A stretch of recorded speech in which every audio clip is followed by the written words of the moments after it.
Hello all, welcome to அன்பு collections. வாங்க, இன்றைக்கி நம்ம வீட்டில் என்ன சாப்பாடுன்னு பார்க்கலாங்க. மதியானம் எங்கள் வீட்டில் லஞ்ச் வந்துட்டு சுட சுட வடித்த சாதம், அப்புறம் அதுக்கு சைட் டிஷ் வந்து கத்திரிக்காய், முருங்கைக்காய், மாங்காய் எல்லாமே போட்ட வெந்தய குழம்பு. பாருங்கள், சூப்பராக வந்திருக்குங்க. குழம்பு வந்து பார்க்க தண்ணியாக தான் இருந்துச்சு, பட் டேஸ்ட் நல்லா இருந்துச்சு சாப்பிடும்போது.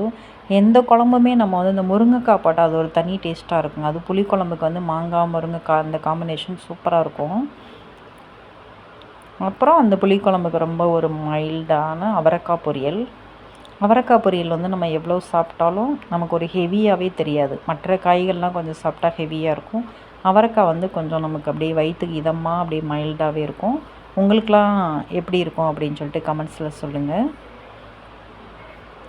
அப்புறம் லாஸ்ட்டாக ஜவ்வரிசி பாயசம். கொஞ்சம் ஸ்வீட் சாப்பிட்ணும் போல எனக்கு இருந்துச்சு. இன்றைக்கி செவ்வாய்க்கிழமை வேறையா, சரி ஓகே ஏதாவது ஸ்வீட் பண்ணலாமே அப்படின்னு சொல்லிட்டு ஜவ்வரிசி தான் வீட்டில் இருந்துச்சு. உடனே ஜவ்வரிசி பாயசம் பண்ணியாச்சு.